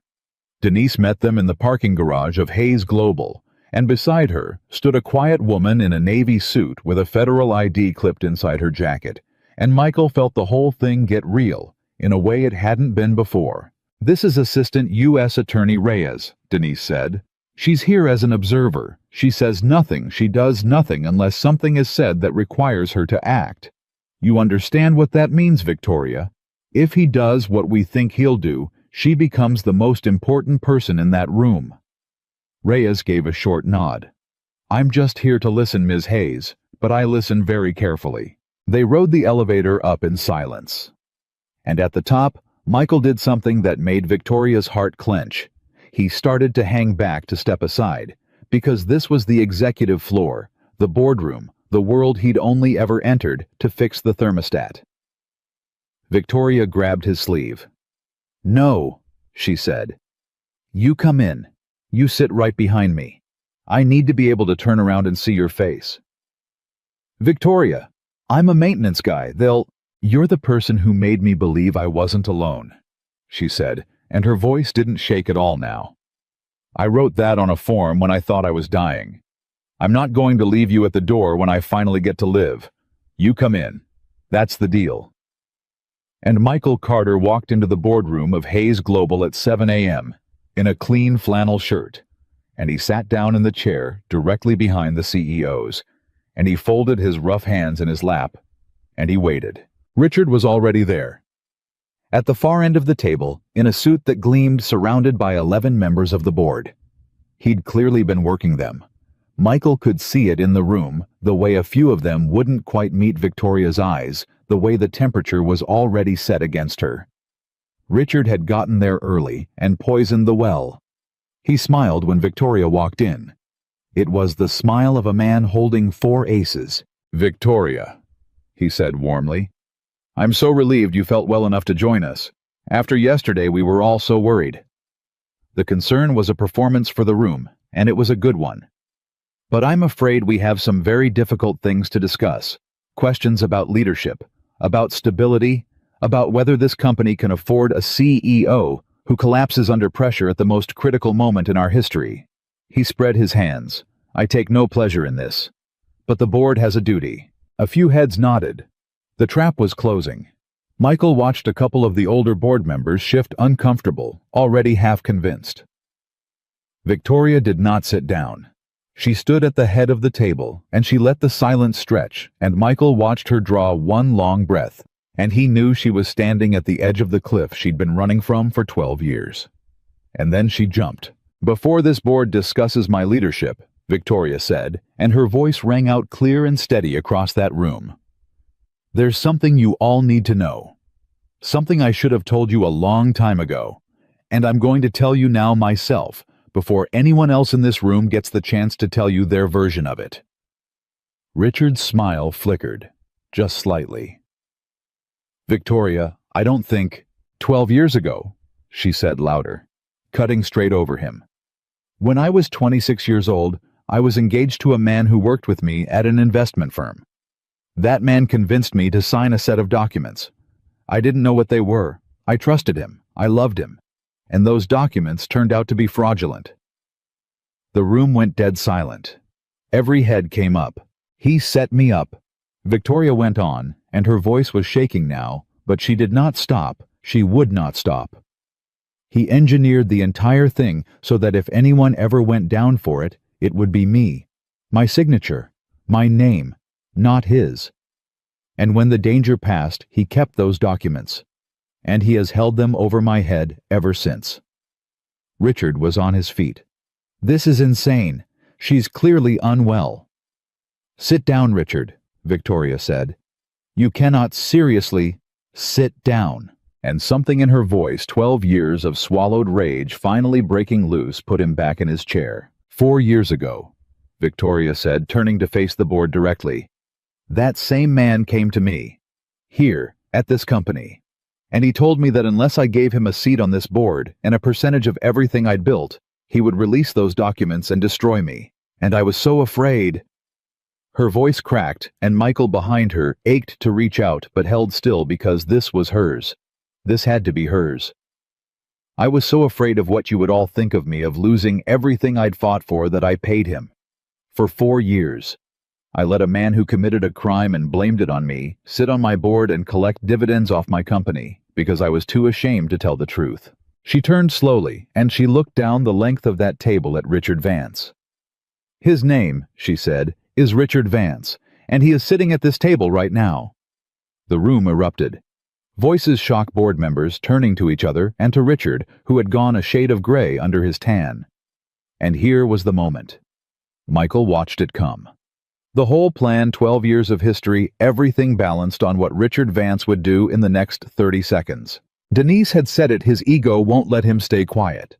A man like this can't let an accusation stand. He has to reach for the weapon. He has to remind her he's still holding the sword. And Richard Vance, cornered, humiliated, watching the room turn against him in real time, did exactly what a cornered predator does. He reached for the sword. "You want to talk about the truth?" Richard stood, and now the smooth mask was gone, and underneath it was something ugly and cold. "Fine, let's talk about the truth. I have the documents, Victoria. I have every single page with your signature on it. Fraud, federal fraud. And if this board removes me, if you push this 1 inch further, those documents go to the SEC, the press, and the U.S. Attorney's Office by end of business today. So think very, very carefully about what you say next. Because I can end you with one phone call, and everyone in this room just heard you admit you signed them." The room went silent, and in the silence from the back, a quiet voice spoke up. "I'm sorry," said Assistant U.S. Attorney Reyes, stepping forward, opening her jacket to show the federal ID clipped inside. "Did you just say you've been in possession of evidence of a federal crime for 4 years and using it to extort a board seat and company profits from Ms. Hayes?" The color drained completely out of Richard Vance's face. Who is this?" he said. "This is a private board meeting. Assistant United States Attorney Elena Reyes," she said pleasantly. "I'm here as a guest of Ms. Hayes' attorney." She nodded toward Denise, who gave Richard a small, terrible smile. "And I'd like to make sure I heard you correctly, Mr. Vance. Because what you just described, withholding evidence of a crime and using it to extort money and position from another person over a period of years, that's not one crime, that's several. Extortion, blackmail, obstruction, and you just confessed to all of them on the record in front of 12 witnesses and a federal prosecutor." She tilted her head. "Would you like to say it again? I want to be sure I have it right." Michael watched Richard Vance understand in real time that he had walked directly into a trap, and that he had built it himself out of his own arrogance, brick by brick, over 4 years of thinking he was untouchable. That's not...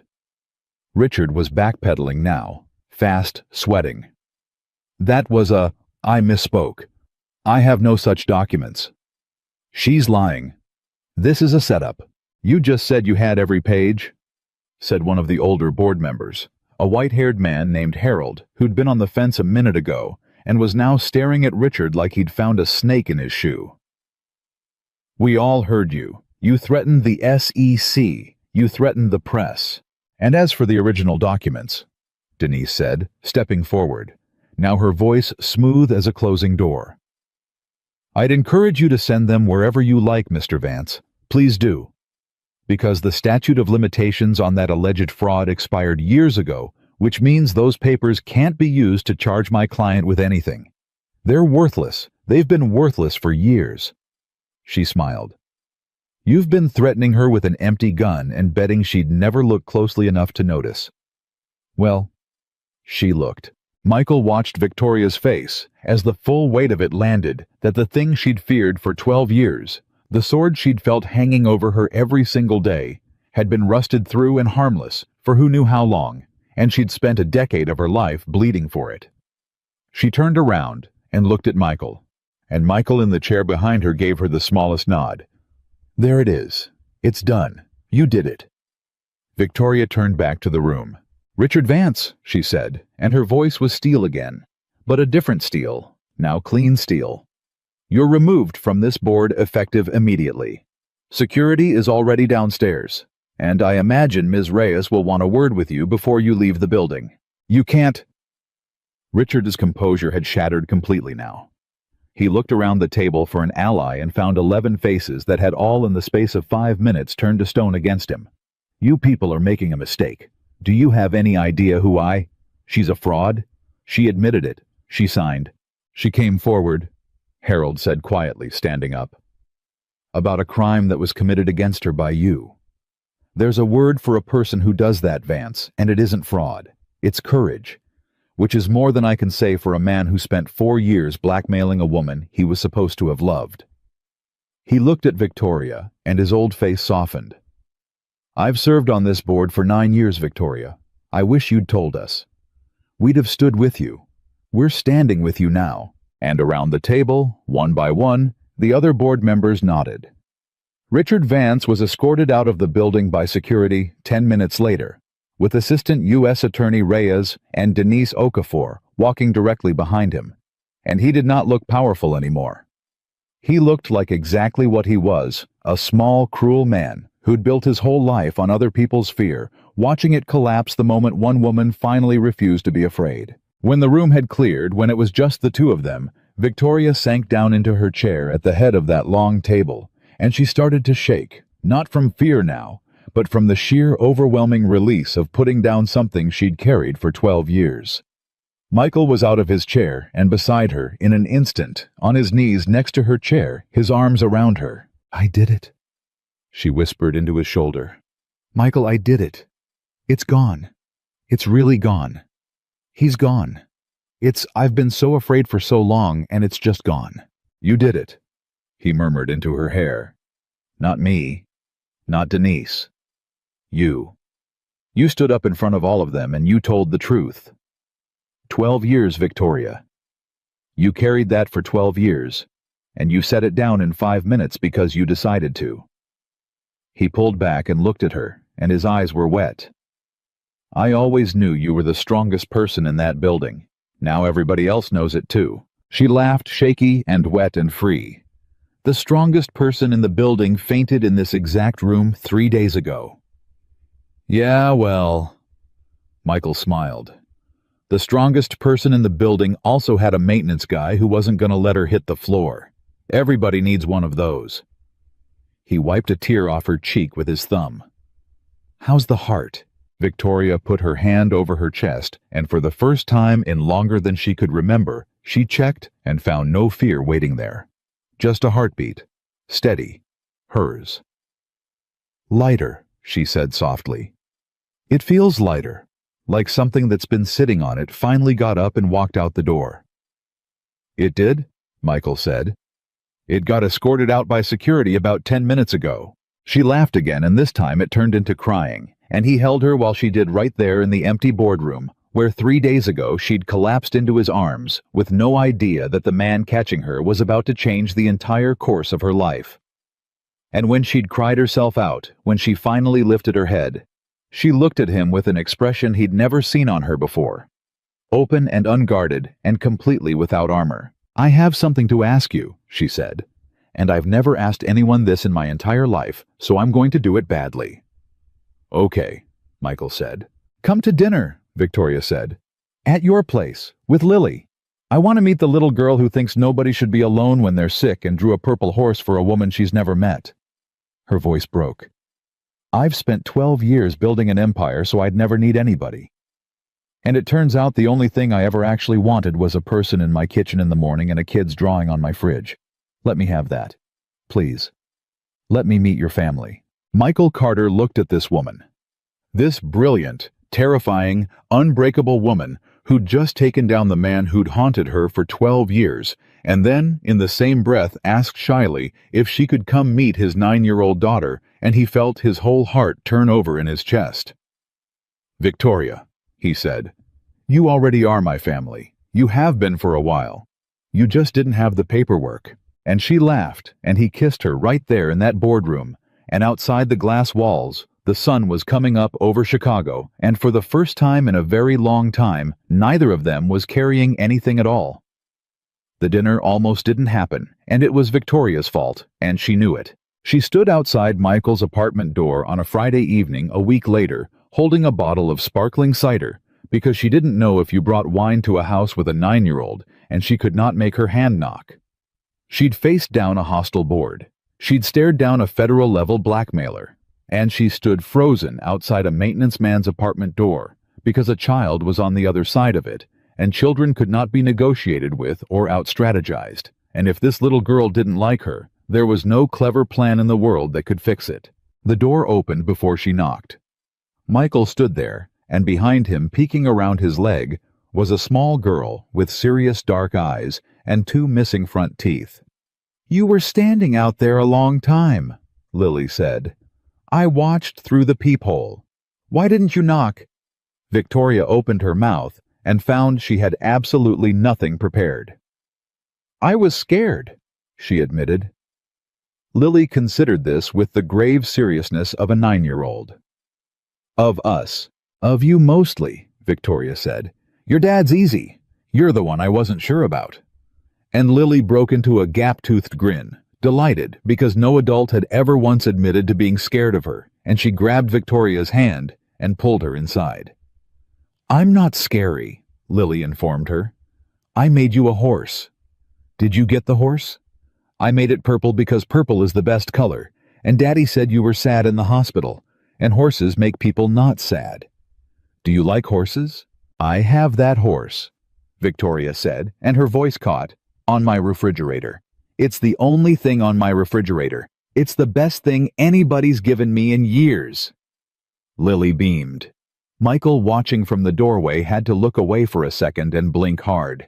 The dinner was spaghetti, because that was what Michael made when it mattered, and Victoria, who had eaten in 3-star restaurants on 4 continents, declared it the best meal she'd ever had. And she meant it because the difference wasn't the food. The difference was that somebody had made it for her. She watched Michael cut Lily's garlic bread without being asked. She watched him listen. Really listen to a 9-year-old's 20-minute story about a playground dispute.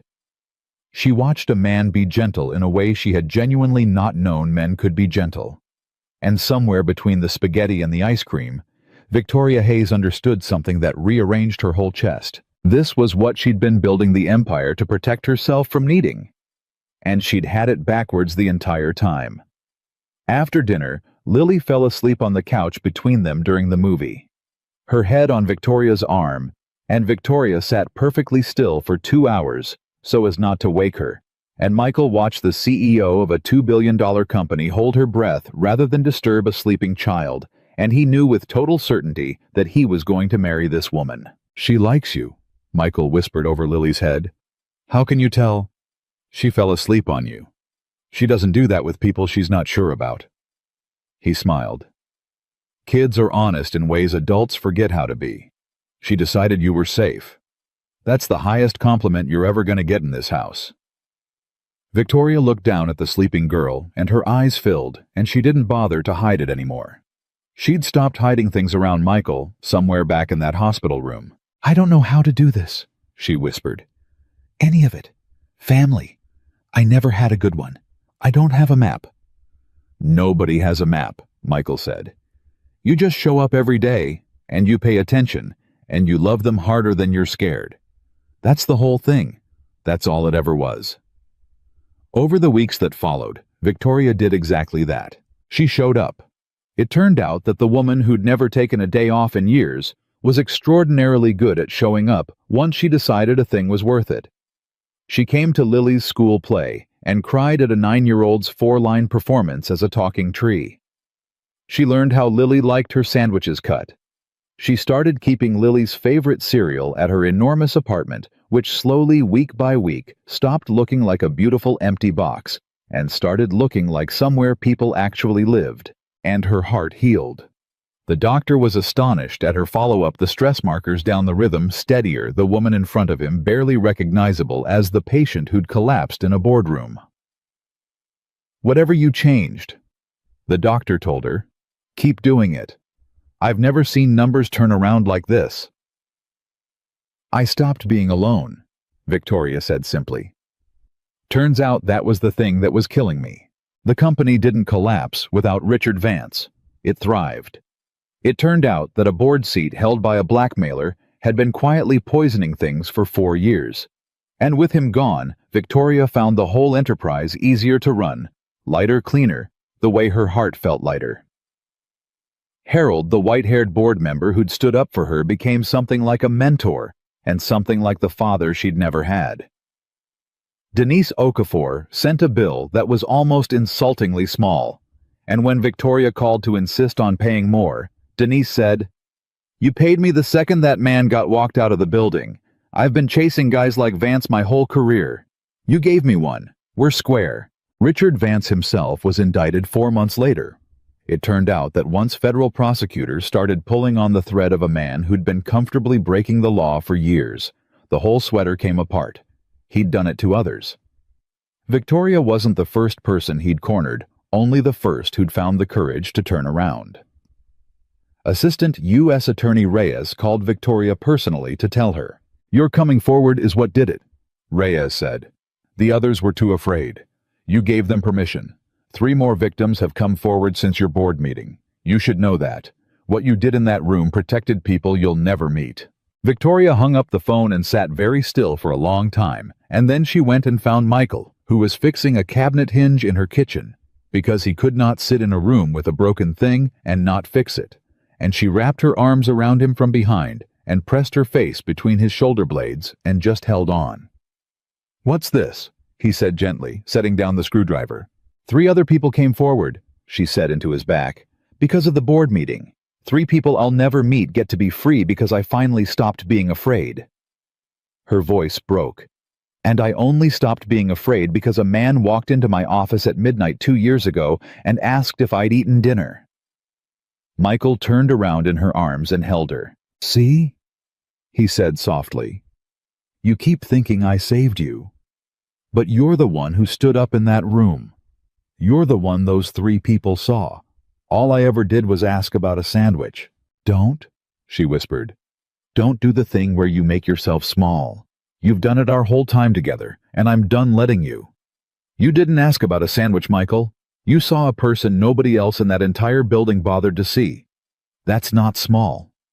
That's the biggest thing anyone ever did for me. Michael held her a little tighter, and he didn't argue, because he was slowly learning to let her see him the way she insisted on seeing him. He proposed 6 months after the board meeting. He did it badly and on purpose because he knew she'd be suspicious of anything grand. There was no orchestra, no rented rooftop, no ring hidden in a dessert. He did it on an ordinary Tuesday night at his kitchen table with Lily as his co-conspirator, because he understood the woman he was asking, and he understood that the whole point of them was that it had never once been about the grand version of anything. Lily brought out a plate. On it, instead of dinner, was a small ring, a modest one, nothing like what a woman of Victoria's means could buy herself, and that was exactly why it made her hands fly to her mouth. Daddy picked it, Lily announced. But I picked the plate, and I have to ask you the question because Daddy said you'd say yes faster if I did it. Victoria was already crying. Will you be in our family for real? Lily asked, reading carefully off a piece of paper she'd clearly rehearsed. Daddy says you already are, but that we should make it... She squinted at the paper, officiel. So there's paperwork. Because Daddy said last time there wasn't paperwork, and that was the only thing missing. Victoria laughed through her tears, remembering you already are my family. You just didn't have the paperwork. And she looked up at Michael, who had come around the table to kneel beside his daughter. Both of them looking up at her. This man and this child, this whole entire family that had somehow become the only thing she'd ever really wanted. Yes, she said. Yes, God, yes, to both of you, to all of it. Lily cheered and threw her arms around Victoria's neck, and Michael slid the modest ring onto the finger of a woman who could have bought the jewelry store, and she looked at it like it was the crown jewels, because in every way that mattered to her, it was. They were married in the spring in a small ceremony because Victoria, who could have filled a cathedral with important people, wanted only the handful of humans who'd actually shown up for her when it counted. Harold walked her down the aisle. Denise Okafor cried, which she claimed was allergies. Mrs. Alvarez cooked. And Lily was the flower girl. And she took the job with such crushing seriousness that she inspected each row to make sure the petals were evenly distributed. And they went back once to the hospital. They found the nurse who'd handed Michael the clipboard that day. Her name was Grace. It turned out which Victoria decided was the least subtle thing the universe had ever done, and Victoria took both her hands. You handed my husband a form 18 months ago, Victoria said, and on that form there was a line I'd filled out one night when I thought I was going to die alone. And he read it, and everything after that came from those 6 words. She squeezed the nurse's hands. That piece of paper saved my life before the doctors ever did, because it made 2 people who'd been hiding for years finally tell the truth. I wanted you to know that. I wanted you to know what a clipboard did. Grace, the nurse cried and hugged them both, and Michael stood there with his arm around his wife, in the same hallway where he'd once sat on the floor and begged a God he wasn't sure of, not to take one more woman he loved, and he thought about how the answer had come, not the way he'd asked for it, but fuller and stranger and better than anything he'd have known to pray for, because that was the thing Michael Carter finally understood, standing in that hallway with his wife under his arm and his daughter tugging at his sleeve, asking if they could get ice cream. He'd spent 4 years after Sarah believing that the best of his life was behind him. That a man like him, ordinary, tired, invisible, a fixer of other people's broken things, got one good chapter and then spent the rest of the book just keeping the lights on for his kid. And he'd been wrong. He'd been so wrong. Because the whole time he'd been feeling invisible, someone had been seeing him. The whole time he'd been telling himself he wasn't enough for a woman like that. She'd been sitting alone at a desk at midnight crying, wishing someone would ask if she'd eaten. Two people, 4 floors apart. Each one certain they were alone. Each one wrong about the only thing that mattered. And Victoria understood it too, in her own way, standing in that hallway. She'd spent 12 years building walls high enough that no one could ever hurt her the way Richard had. She'd been so busy defending against the worst kind of person that she'd nearly missed the best kind standing right there in a flannel shirt, holding a screwdriver asking about a sandwich. She'd thought love was a weapon people used against you. Richard had taught her that. He'd made her believe that anyone who got close was just looking for the pen to make her sign her life away, and then a man had gotten close and asked for nothing, had wanted nothing, had just quietly day after day made her life a little warmer and a little less lonely and never once sent an invoice. That was the thing that finally broke the 12-year spell. Not the board meeting. Not Richard's downfall. Those were just the fireworks. The real thing had happened much earlier and much quieter in a diner run by a man named Sal over a grilled cheese sandwich at midnight, when a woman who'd forgotten how remembered what it felt like to be cared for by someone who wanted nothing back. Years later. Because there were years, many good years. Lily would ask them how they'd gotten together, and she'd get 2 different answers, and she loved that she got 2. Michael would say it started when he took the wrong elevator and found his boss crying, and instead of leaving like a smart man, would have knocked on the door and asked if she'd eaten. Victoria would say it started when a maintenance man carried her out of a boardroom and refused to let her fall, and then filled out a form and found 6 words she'd written when she thought no one would ever read them. Both of them were right. That was the beauty of it. A love like theirs didn't have one beginning. It had 100 small ones stacked up over 18 months of a heater left running, and a sandwich in a fridge, and a light bulb changed to a warmer one, until the day the whole thing finally became too big to keep hiding. Victoria became a different kind of leader after all of it. She started a foundation quietly, the way she did most good things for people trapped by others who held power over them. People too afraid to come forward, the way she almost hadn't. She funded legal aid for the kind of person Denise Okafor spent her life defending. She never once put her name on any of it because she'd learned from a man in a flannel shirt that the best good you do is the kind nobody sees you doing. And Michael kept fixing things, because it turned out that was just who he was, and Victoria wouldn't have changed it for the world. He didn't need her money, and he didn't want it. And the fact that he'd married the CEO of Hayes Global changed almost nothing about how he lived.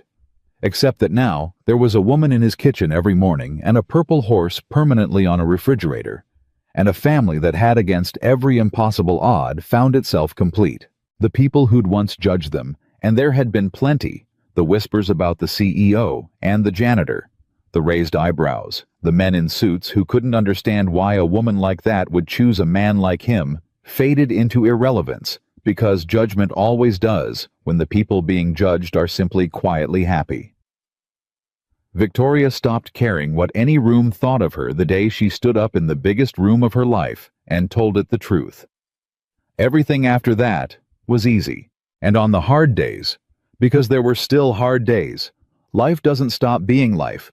Just because you found the right person on the hard days, Michael would find Victoria wherever she'd gone quiet, and he'd sit down next to her, and he'd ask the same question he'd asked a crying woman in a corner office at midnight, 2 years before everything changed. You eat today, and every single time it would make her cry a little, and then laugh, and then lean into him, because those 4 words had become the whole language of their love, shorthand for, I see you, I've got you. You're not alone anymore, and you never have to be again. Michael Carter had walked into that company 3 years before, believing he was invisible, and he'd walked out of it, married to the one person who'd seen him all along. Victoria Hayes had built an empire to make sure she'd never need anyone, and she'd learned that the strongest thing she ever did was let one ordinary man carry her when she fell. And in the end, the truth of the whole thing was as simple as the 6 words she'd once written on a hospital form when she thought her life was ending. The 6 words that turned out to be the beginning.